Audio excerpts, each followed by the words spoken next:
Presentamos Geopolítica en RCR.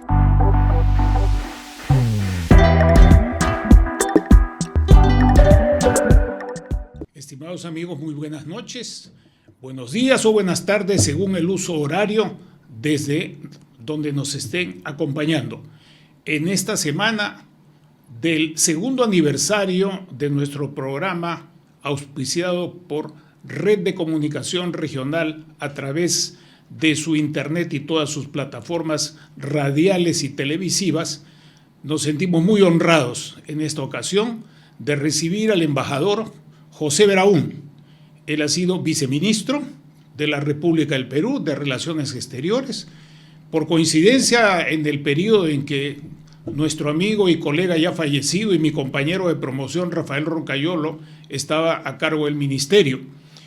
El embajador Beraún tiene una importante experiencia de 46 años al servicio de la República, en distintas funciones, tanto en la sede de la Cancillería como en función de otras misiones diplomáticas del Perú y en particular en varias embajadas de los países nórdicos, de tal manera que es una persona que suficiente experiencia y conocimiento tiene para ser presidente del Instituto de Asuntos Políticos Estratégicos Europeos, que tiene sedes en Estocolmo y en Salamanca. Yo le doy de todo corazón muchas gracias por haber aceptado tan pronto esta invitación y poder compartir estos minutos en el día 7 de junio, que para el Perú recuerda una gesta de heroicidad que está por encima de victorias o derrotas, y en particular por el hecho de que seguimos bregando para poder construir un proyecto nacional y no conformarnos con los aciagos días de ayer, de hoy o los que pudieran venir en el mañana. Sin más trámite, quiero pedirle al distinguido embajador, a quien llamaré José muy cordial y respetuosamente, que nos haga una apreciación y para nuestros amigos una palabrita. Cuando solicitamos una apreciación, no estamos solicitando que nos digan el porvenir, que tomen la bola de cristal. Estamos diciendo que desde el punto de vista de sus conocimientos y de sus valores, porque los valores no están fuera de algunas apreciaciones, por más que algunas apreciaciones sean absolutamente realistas y sigan el principio de la realidad, que nos diga cuál es su apreciación sobre lo que está ocurriendo en Europa a partir de este momento importante que se está viviendo, que son las elecciones europeas. Yo le ofrezco la palabra para que en un procedimiento que no exceda 5 o 7 minutos por vez, o 10 si quiere, de la manera más libre, nos dé su apreciación inicial y luego seguimos conversando sobre los puntos principales que él nos ponga sobre la mesa por su conocimiento y por su experiencia. Gracias a todos y a usted, José, por acompañarnos. Tiene la palabra. Muchas gracias, y debo decir que estoy muy contento de participar con ustedes en esta oportunidad. Sí, efectivamente, para nosotros que vivimos actualmente en Europa, estamos viviendo un momento de la mayor importancia, y fundamentalmente porque el ejercicio democrático del voto es un elemento fundamental en cualquier democracia. Y yo creo que tenemos que centrarnos en esto para apreciar el valor que tiene, los riesgos, las amenazas y los desafíos que presenta este proceso. Como ustedes saben, estas elecciones empezaron el día de ayer, van a culminar el día 9, el domingo, y son 400 millones de personas que van a participar en esta votación de 27 países. Los eurodiputados que van a ser elegidos son 720, son elegidos por sufragio universal, y en este momento tenemos, debido al Brexit, hay un 15 puestos que han sido asignados adicionalmente. Yo creo que en este momento es importante esta primera reflexión para que tomemos magnitud de la importancia que tiene una elección con la participación de 400 millones de personas. Mucho se especula en la prensa sobre los resultados, sobre las tendencias, pero eso yo creo que es un poco prematuro conversar en este momento. Lo haremos, sin duda, más adelante. Pero yo quisiera simplemente terminar de esta breve reseña mencionando que el tema de la participación, porque cuando hablamos de 400 millones, lamentablemente no participan todos los ciudadanos. Por ejemplo, ha habido una participación alrededor del 40%. En el año 2019 subió al 50% y se sugieren las encuestas que la participación para este año va a incrementarse. No creo que se incremente mucho, pero como bien decimos, no somos futurólogos ni nos compete especular sobre esos temas. ¿Cuáles son los temas que preocupan a los ciudadanos europeos? El costo de la vida, la salud, la situación económica y la defensa y la seguridad. Podemos deducir de que son preocupaciones que son compartidas no solamente en Europa, sino en otros continentes. Y también ese es otro tema que motiva mi reflexión cuando hago este breve análisis inicial, que es que para el ciudadano, no importa de qué país, la democracia se transforma en la herramienta, en la única, más útil herramienta que tiene para poder preguntar, desafiar, obtener soluciones a los problemas que más atañen directamente a la vida de él y de su familia. Por eso es que es importante hablar de estas elecciones europeas por la analogía que pueden mostrarse en otros países del mundo. Hablando del trabajo que ha hecho este Parlamento Europeo que está concluyendo, tenemos en cuenta que este Parlamento tuvo que enfrentar el tema de la pandemia. Por lo tanto, uno de los primeros logros que podemos considerar para este Parlamento ha sido la gestión de la compra de vacunas contra el COVID-19. Paralelamente a eso, el Parlamento logró aprobar un programa masivo de estímulo económico para que los países se pudieran recuperar precisamente de esta pandemia. El Parlamento también ha sancionado a Rusia por su ilegal invasión a Ucrania. Vinculado con lo anterior, logró también el trabajo conjunto de todos los países para abandonar las importaciones de energía procedentes de Rusia y negociar nuevas fuentes de gas natural, por ejemplo. Esto en Europa es fundamental porque los inviernos suelen ser duros y crudos. Finalmente, y tal vez con menor éxito, pero ha revisado su sistema migratorio y ha adoptado políticas climáticas ambiciosas. Yo creo que esto es un tema importante mencionar porque también a veces nos preguntamos, ¿y el Parlamento para qué sirve? Bueno, este Parlamento que termina ha logrado éxitos importantes. Aparte de ello, el Parlamento tiene funciones estándar, por llamarlas así, que es el nombramiento de las más altas autoridades europeas. Pero eso es procedimientos. Yo creo que lo importante es valorizar y reivindicar el valor que tienen los parlamentos en la democracia. Porque evidentemente, como digo antes, el ciudadano delega en sus representantes la solución a los problemas suyos, pero también a los problemas que puedan surgir y que no necesariamente dependen de ellos. Finalmente, yo creo que podemos mencionar de que existe efectivamente, y esto por noticias, especulaciones, artículos, declaraciones, existe un riesgo de una fragmentación del próximo Parlamento y un giro hacia una derecha populista.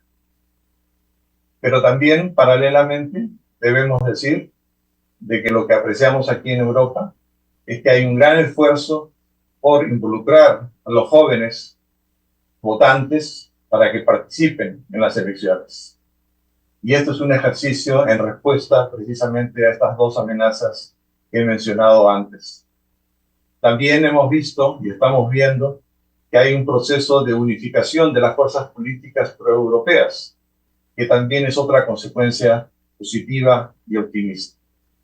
Bueno, con esto quiero terminar esta pequeña presentación, simplemente para reiterar que no se trata simplemente de unas elecciones más, sino son elecciones fundamentales para la democracia.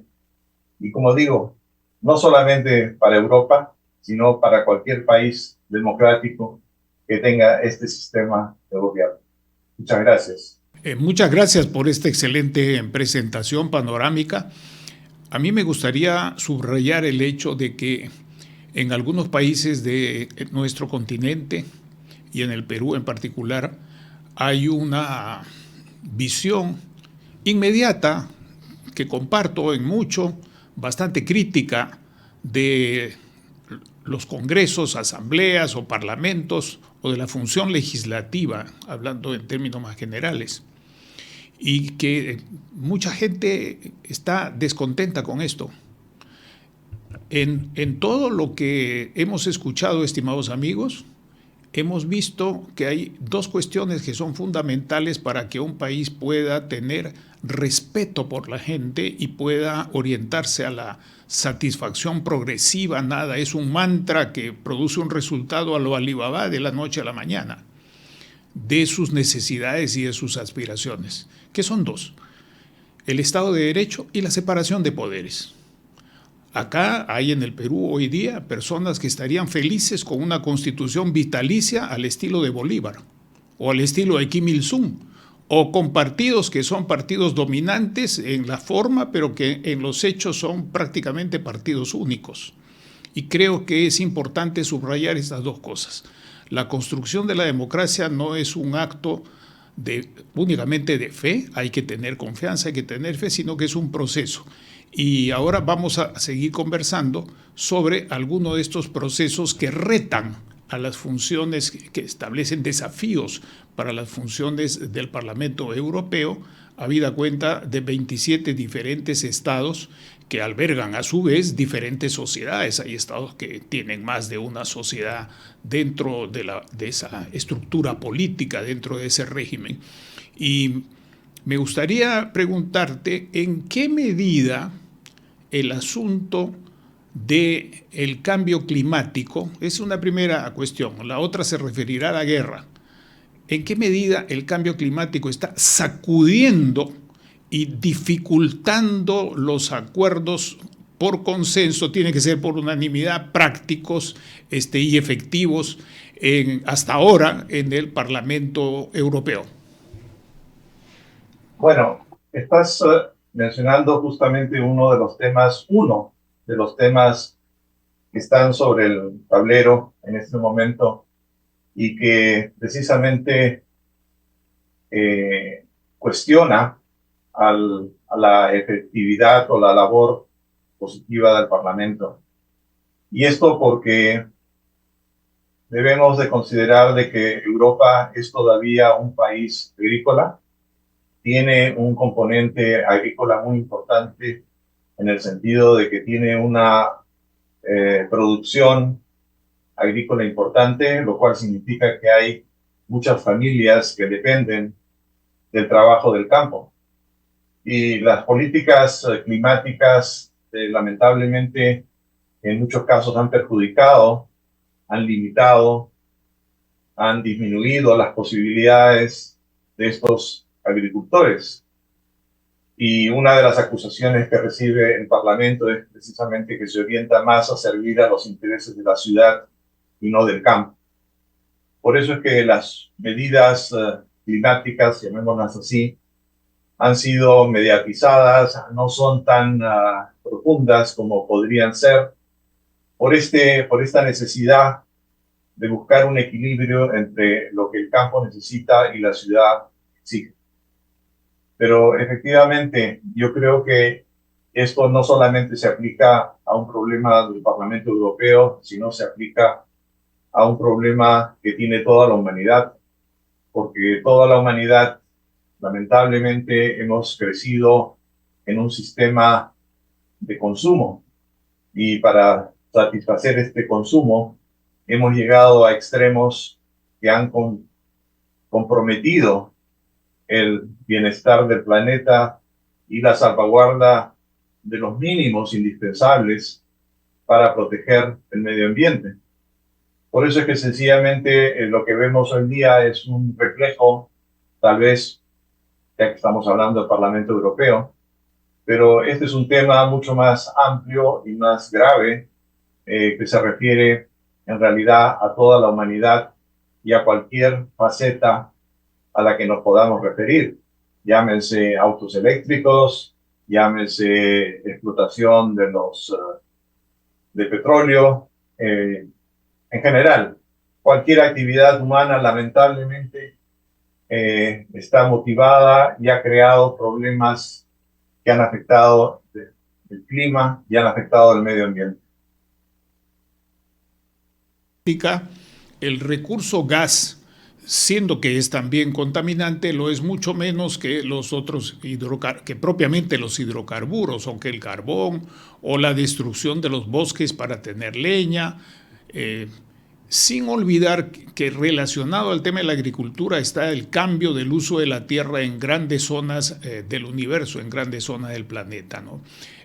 Dicho esto, me pregunto si hay alguna información en Europa sobre la prospección y posible aprovechamiento de nuevos recursos de gas en la esfera europea, ya no en la esfera europea occidental, quiero decir, no de Rusia. Para mí Rusia es una parte fundamentalmente europea y siempre han querido ser europeos. La fundación del propio San Petersburgo era una vitrina hacia Europa y hasta las construcciones del sur en Crimea, en Odessa, eran hechas por italianos y hasta por españoles. Entonces, en esta otra esfera, lo que llamamos la esfera de la Unión Europea y de la NATO, ¿hay alguna prospección de gas nueva y alguna posibilidad de nuevos recursos de gas, para no hablar de la reinserción en el proceso de la producción a base del uranio? Mira, en realidad ese es un tema sobre el cual yo tengo poca información, porque en realidad lo que nosotros vemos aquí actualmente, y esto es desde el año pasado, en que hubo una gran crisis debido a la carencia precisamente de gas, además unido esto a un sabotaje que hubo hacia ciertos gasoductos que provenían de Rusia, y bueno, y el cierre de los gasoductos que provenían de Rusia hacia Alemania. Entonces, más que yo no he escuchado ni he leído mucho sobre estos nuevos yacimientos o nuevas búsquedas, porque en realidad el tema del gas, de lo que yo sé, más que a la ubicación de yacimientos, es un tema de logística, es un tema de transporte, es un tema de procesamiento, y por lo tanto Europa lo que ha hecho ha sido buscar de las fuentes tradicionales de gas para comprarlas, para comprar más gas. Y estas fuentes se ubican en el Oriente Medio, por ejemplo, se ubican lejos de Europa. Y ello, ¿por qué? Porque sencillamente existen los mecanismos, existe la posibilidad del transporte y las plantas de procesamiento para la utilización del gas a nivel domiciliario. Entonces, yo no sé si existen hoy día prospecciones que además me imagino deben ser mantenidas bajo bastante secreto, porque hoy día es un commodity absolutamente necesario. Pero lo que sí yo puedo decir es que sorprendentemente frente a la ilegal invasión de Rusia a Ucrania.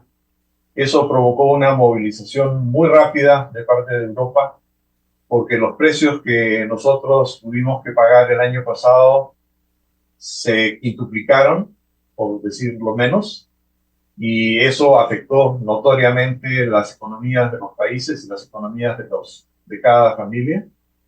Pero eso se ha logrado neutralizar hasta cierto punto, en el sentido de que hoy día los precios han regresado a niveles más o menos normales.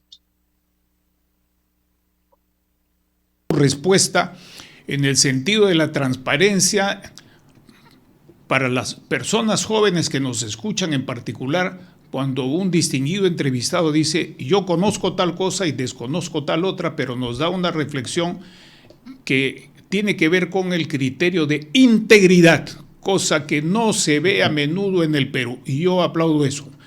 Pero más allá de eso, o al lado de eso, quiero decir también que esa respuesta nos sirve para ayudar a pensar en el Perú el hecho del transporte, de colocar el recurso de su fuente a sus distintos usos domiciliarios, industrial o el que fuera. Puede ser también para aeropuertos, para puertos, para lo que fuera.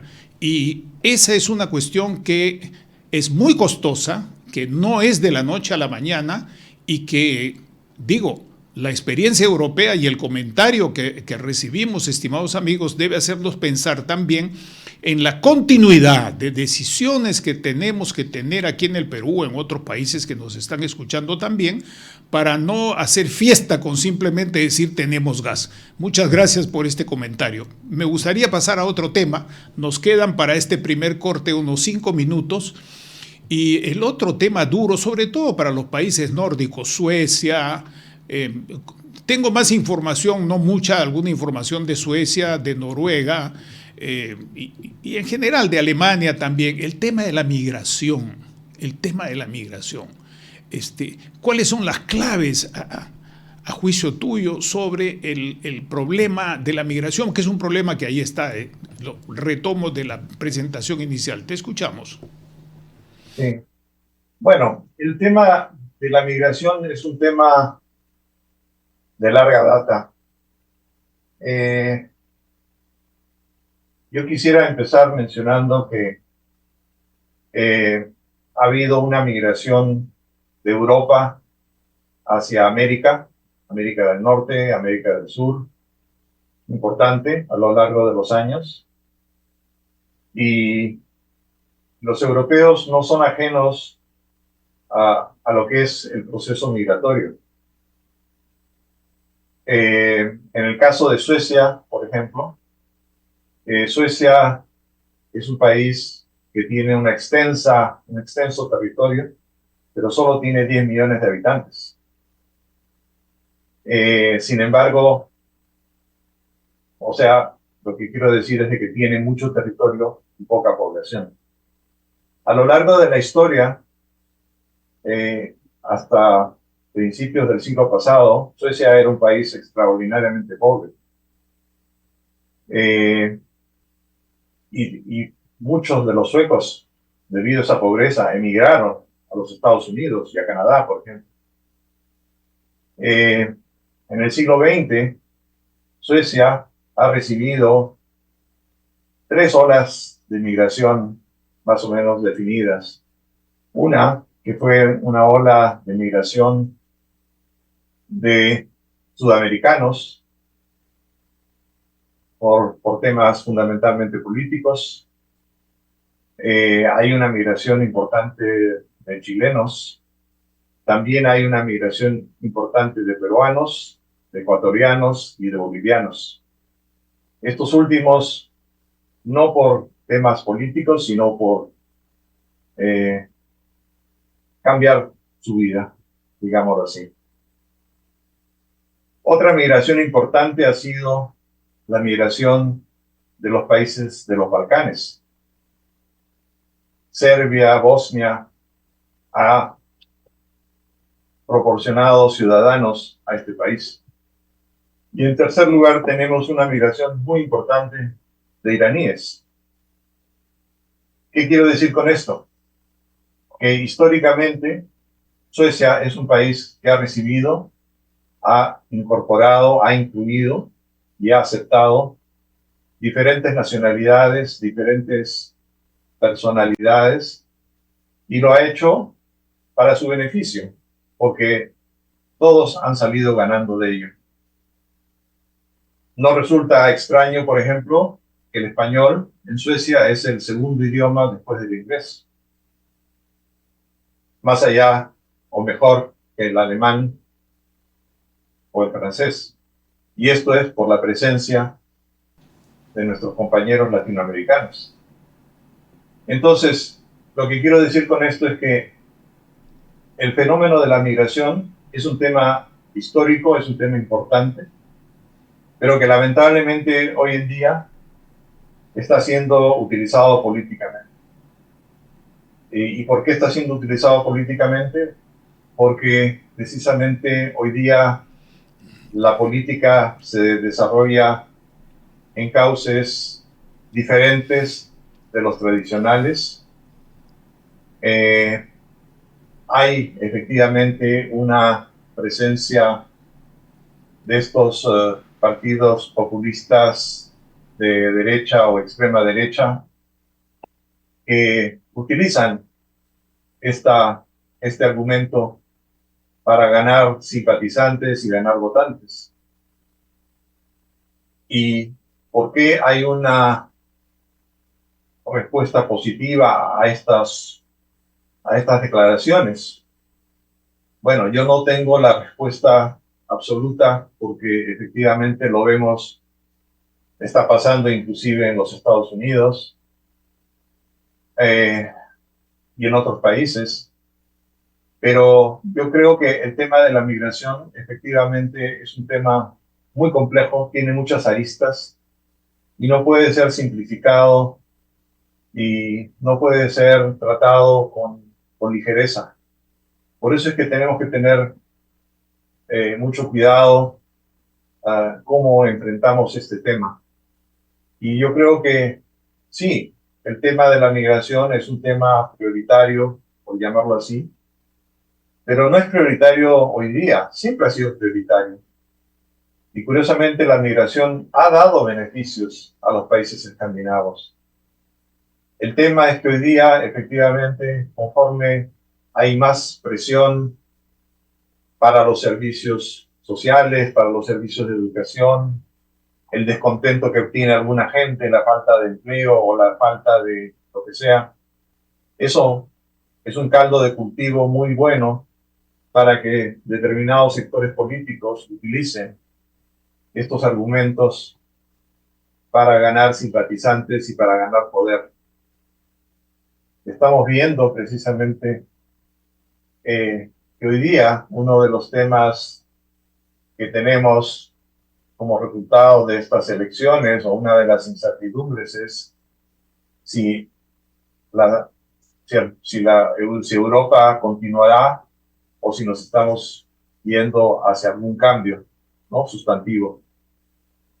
Pero como digo yo, el tema de la migración es uno de los temas solamente. Corte no sin antes enviar una pequeña reflexión a los amigos que nos acompañan. Hay que acostumbrarse a vivir con la migración. La migración es un fenómeno humano que empieza desde la época de Lucy, aquella de Lucy in the Sky, en el cielo con diamantes, desde el África. Y la historia del genoma humano, la migración estudiada a través del genoma humano, nos indica que este es un hecho absolutamente presente en todas las etapas de la humanidad. Lo importante es tener recursos y algunos criterios, como los que estamos escuchando, estimados amigos, fundamentales para poder ir resolviendo los problemas. Y así habrá países, que los hay en América, en el continente americano, que no reciben migrantes y que tampoco la gente quiere migrar a ellos, y otros países que, a pesar de todas las críticas a Estados Unidos que se le hacen, la gente va en mancha hacia ellos. Y lo mismo pasa en Europa Oriental. Hay países que no quieren recibir migrantes y otros que sí están abiertos a los migrantes. Y la migración significa intercambio cultural. intercambio desde los aspectos físicos, el genotipo, los fenotipos y también las cuestiones culturales. Y para aquellos que se interesen en ver en forma práctica estas cosas, miren algunas de las series de televisión suecas, por ejemplo, Wallander, donde este asunto está presente en varias de ellas. En este segundo segmento me gustaría que tomásemos conocimiento de tu reflexión sobre el tema de la guerra y cómo esta guerra impacta en las corrientes electorales. No voy a decir en los resultados, porque no estamos haciendo predicciones, sino solamente una apreciación diagnóstica y alguna orientación hacia el futuro. En la forma en que desees, porque es un tema también complejo como el anterior, y lo importante es abrevar de la información y de la experiencia de nuestro invitado. Adelante, José, por favor. Ya, muchas gracias. Bueno, el tema que me planteas es precisamente el tema de actualidad más importante que estamos viviendo, y especialmente en Escandinavia. Me permito recordar a nuestros espectadores y oyentes que tanto Finlandia como Suecia eran países que mantenían una neutralidad. Suecia había cumplido 201 años de neutralidad efectiva, pero debido a la invasión de parte de Rusia a Ucrania, decidieron incorporarse a la OTAN. Ahí vemos un cambio importante, que ya no es solamente un cambio de dos países, que además Finlandia, como ustedes saben, es el país que tiene la más larga frontera europea con Rusia, y Suecia mantiene un dominio del mar frente a las costas de Rusia. Entonces, hay un tema que es muy importante.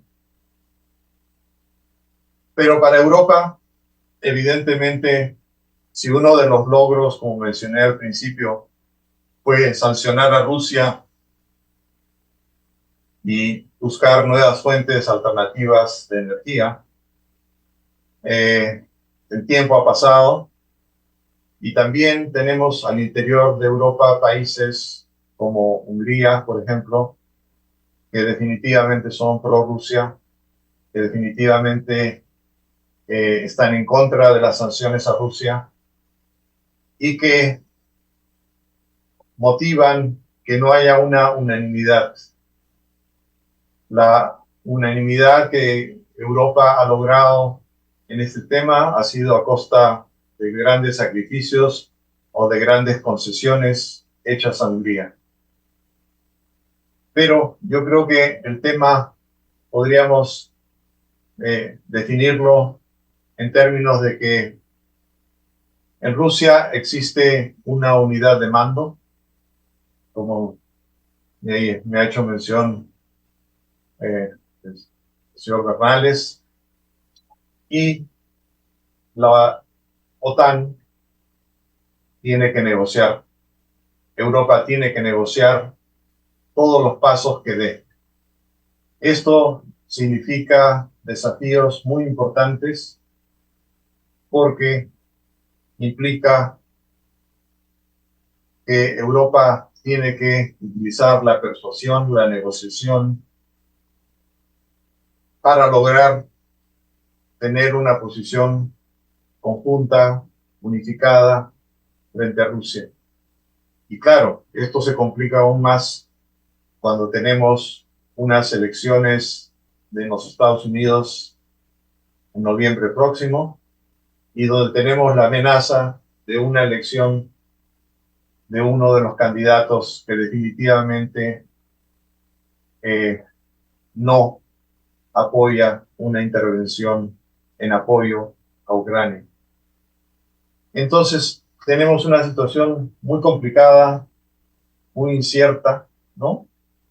Donde tenemos muchos desafíos y oportunidades para Europa, donde la coordinación, la cooperación, la diplomacia, la persuasión son las herramientas que tiene que manejar.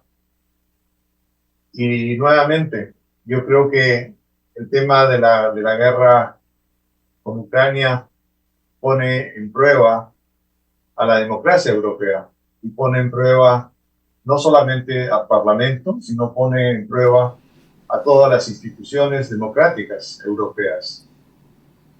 Pero yo lo veo optimistamente y en una perspectiva como necesario y como la mejor garantía que tenemos los ciudadanos del mundo de que la democracia es en definitiva la mejor herramienta para solucionar los problemas. Porque efectivamente, al otro lado de la guerra, tenemos a un líder que decide, él prácticamente solo, toma decisiones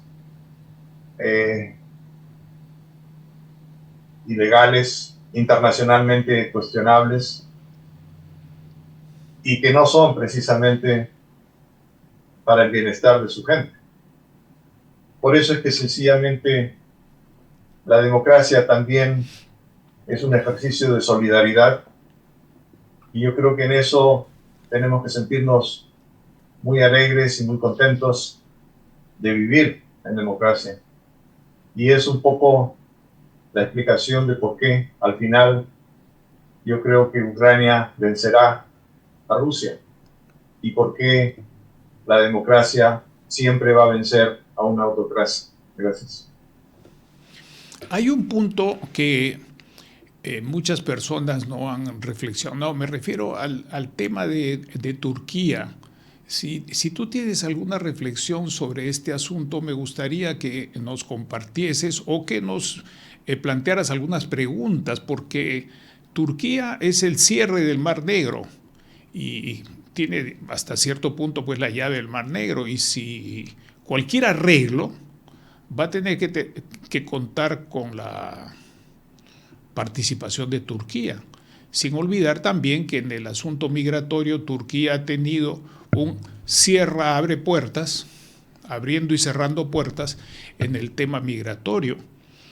Me gustaría alguna reflexión sobre este asunto o que nos hagas algunas preguntas pertinentes, porque poco se habla de esta cuestión y desde un punto de vista de la geografía y de la historia no se puede dejar de lado el tema de una guerra de un país que pertenece a la OTAN, que tenía ahí Estados Unidos sus misilitos con los cuales intercambió con los cohetes de la Unión Soviética en el año de la crisis de los cohetes en Cuba, y que además ha tenido guerras con Rusia, y hay una diferenciación étnica pues importante. No quiero ir en más detalles, solamente me gustaría preguntarte alguna reflexión sobre el tema o que nos plantees algunas preguntas sobre el particular.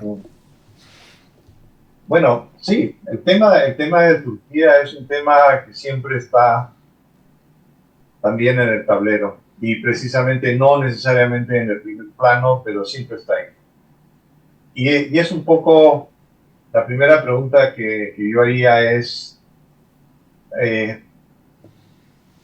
¿hasta dónde y hasta cuándo los países tienen el derecho de defender sus intereses nacionales por encima de los intereses globales? Me refiero a que si vivimos en un sistema de valores internacionales, de respeto a valores internacionales, como el derecho internacional, los derechos humanos, etcétera, el respeto a la integridad territorial de los países, la respuesta lógica sería de que todos los países deberían de protestar en contra de quien viola estos valores o estas normas. Sin embargo, esto en la práctica no es así. Y por eso es que yo pregunto, ¿cuánto pesan los intereses nacionales en estas decisiones?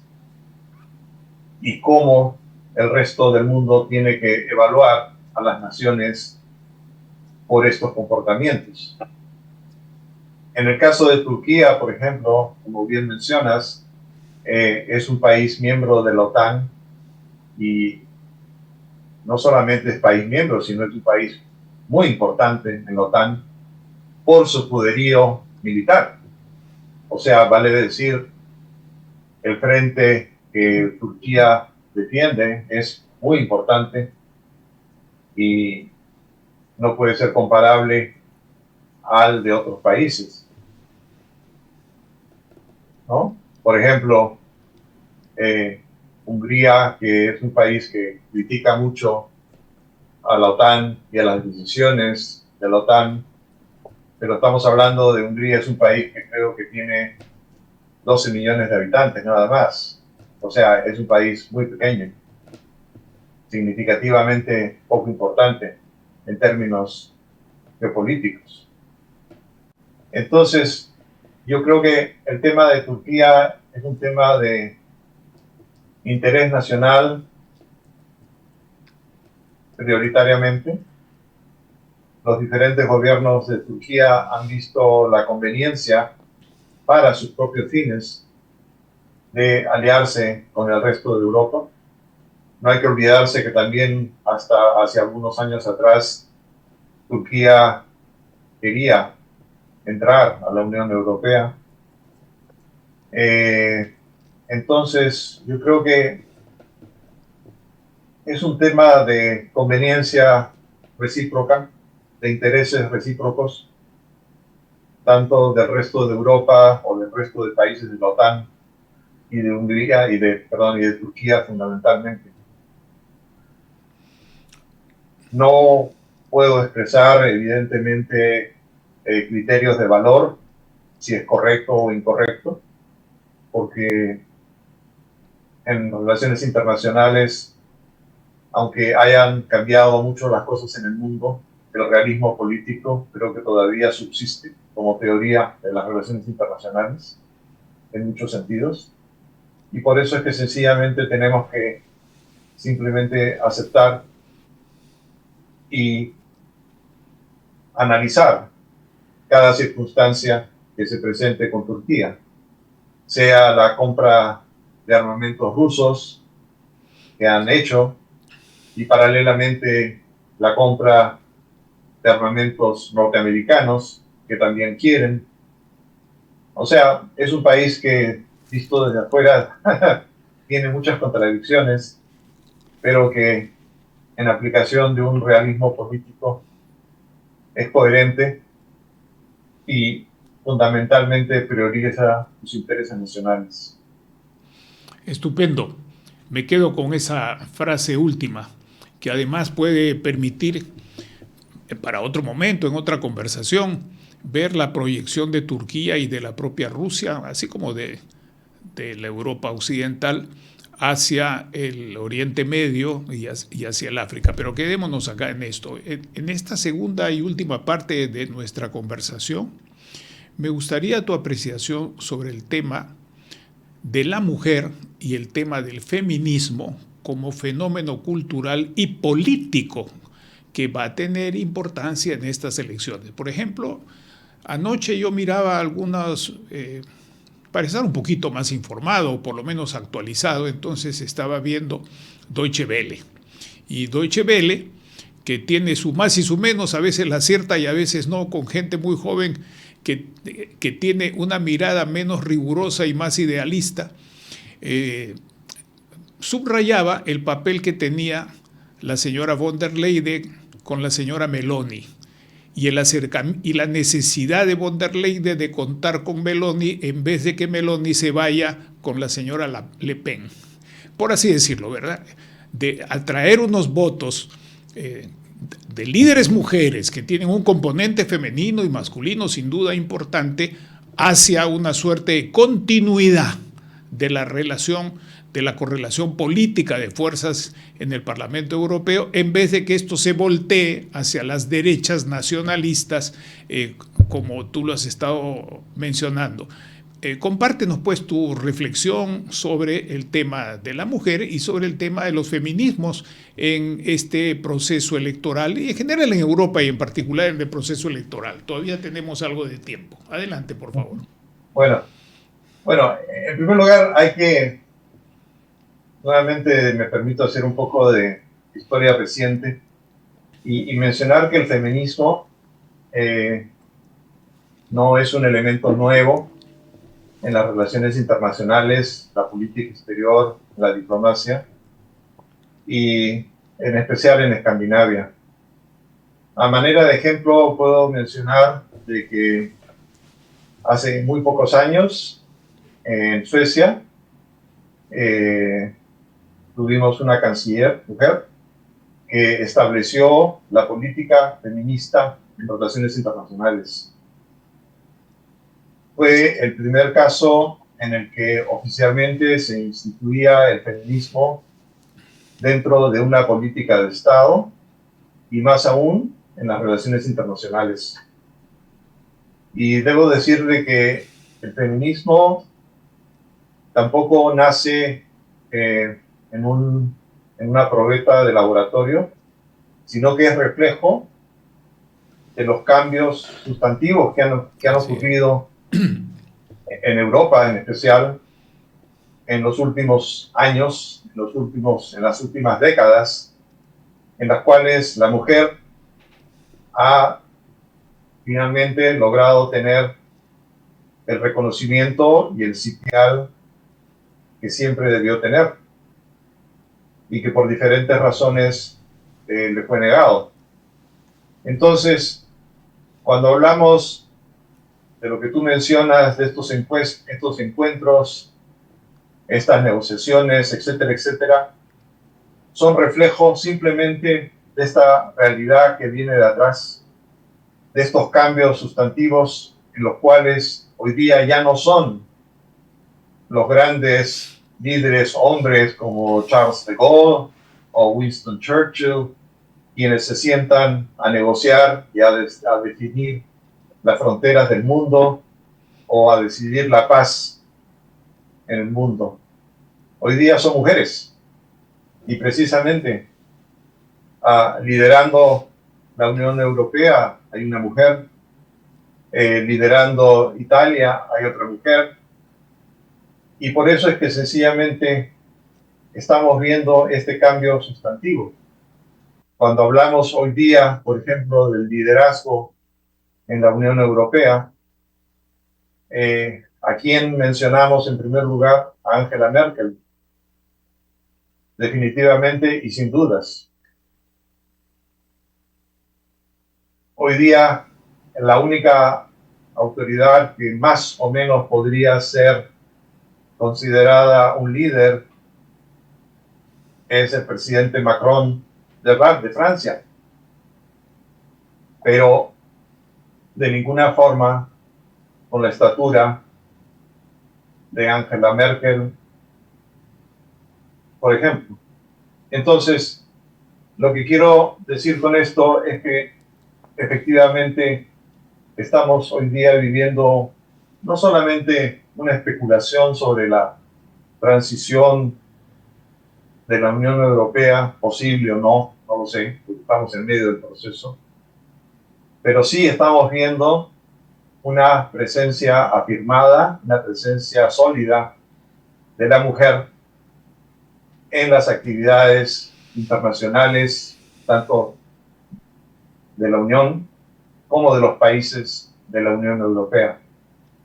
Y ello, como digo yo, no es algo nuevo que haya nacido espontáneamente, sino que es un proceso que ha permitido justamente que Europa, con la educación, con el proceso de mejoras a todos los niveles, haya podido conducir a generar que estas mujeres tengan esta autoridad y esta presencia en el mundo. Gracias. No hay que olvidarse, por ejemplo, que hasta hace no tantos años, encontrar a una mujer en la política internacional era muy difícil. Y por eso es que sencillamente yo creo que también, buscando analogías, tenemos que dar gracias porque en medio de todo el caos, en medio de toda la incertidumbre que se vive internacionalmente, podemos hoy día sí reivindicar como un logro de la humanidad el haber logrado que la mujer avance a ocupar el sitio que siempre mereció, ¿no? Y que lamentablemente, debo decirlo, muchas veces los hombres no permitimos que llegaran. Por eso es que sencillamente yo creo que es muy importante este comentario que tú me permites hacer, porque refleja que efectivamente el tema del feminismo es un tema importante y, ojo, va mucho más allá de un tema de alianzas políticas o de conveniencias políticas. Refleja un cambio sustantivo en la sociedad y ojalá que esto también sea de ejemplo para otras sociedades en el mundo. Gracias. Excelente. Nos quedan unos 5 minutos finales. No quiero abusar. ¿Cuántos? 3 minutos, me dice el colega José Fernández, joven que está a cargo de la regulación del tiempo en esta cabina. Entonces, en 3 minutos finales, por favor, danos tu reflexión a una pregunta que a mí me acucia y que no la he encontrado en nadie de los que he estado escribiendo sobre estos temas o hablando en televisión o en radio y en distintos idiomas, con las traducciones que se facilitan ahora. La pregunta es, ¿se extraña Gran Bretaña e Inglaterra en Europa?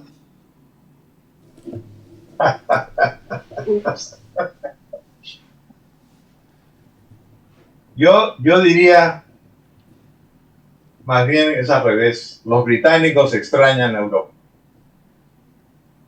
Yo sigo mucho la prensa británica porque reconozco que Gran Bretaña o el Reino Unido es una nación muy interesante a nivel geopolítico, a nivel económico, tanto por su historia como por sus tradiciones, pero fundamentalmente por las decisiones que ha tomado. Y el Brexit, yo creo que es una de las peores decisiones que pudo haber tomado.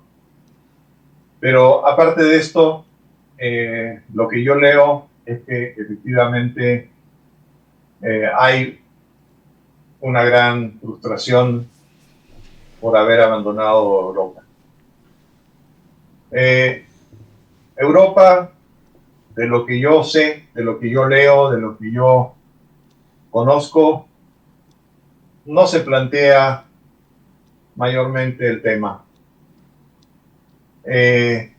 Yo creo que con generosidad, sí, Europa está incorporando paulatinamente o reincorporando paulatinamente al Reino Unido en algunas actividades, pero paralelamente, y esto lo digo como una anécdota que ha ocurrido hace 2 días, también aprovecha para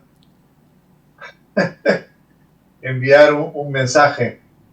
Con motivo de las celebraciones del desembarco en Normandía, hubo un gran despliegue militar de los países aliados, y parte de este despliegue fueron paracaidistas británicos que descendieron sobre el territorio francés, lo cual es algo muy noble y muy bueno, y compartir el éxito, ¿no? Pero lo anecdótico fue que estos paracaidistas apenas arribaron a tierra, se encontraron con unas mesas portátiles de la aduana francesa en las cuales los aduaneros le pidieron sus pasaportes a fin de registrar el ingreso a territorio francés. Así es que es un tema irónico, pero también es una anécdota que puede reflejar también un poco el sentimiento, ¿no? Pero hablando en serio, yo creo que el Reino Unido forma parte de Europa y tarde o temprano yo creo que ambos encontrarán los mecanismos para poder trabajar juntos y para poder en definitiva, encontrar la mejor forma de coexistir. Quien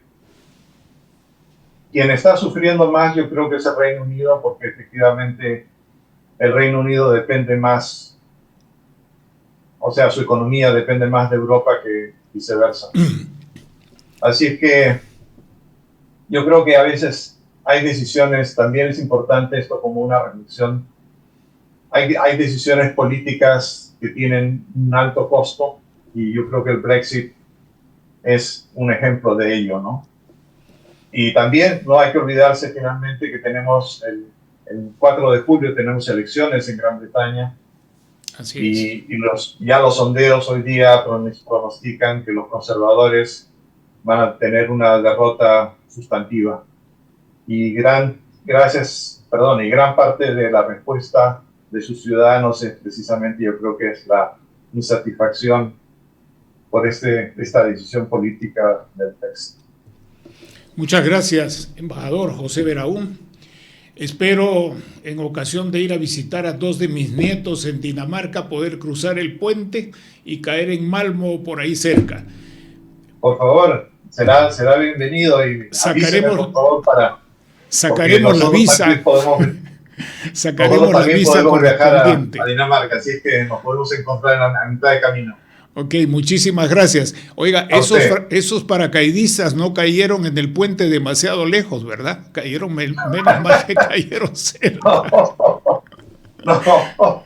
Las fotos son anecdóticas. Muchas gracias. Y para despedirme con otra anécdota, está circulando, por lo menos lo he visto desde hace pocos días, una reedición excelente de las películas de Eisenstein, el gran director ruso, sobre Iván el Terrible. No es casualidad que Moss Films las haya distribuido en el mundo en una excelente impresión en español. Muchísimas gracias por tu contribución. Okay, hasta pronto. Gracias. Hemos presentado Geopolítica en RCR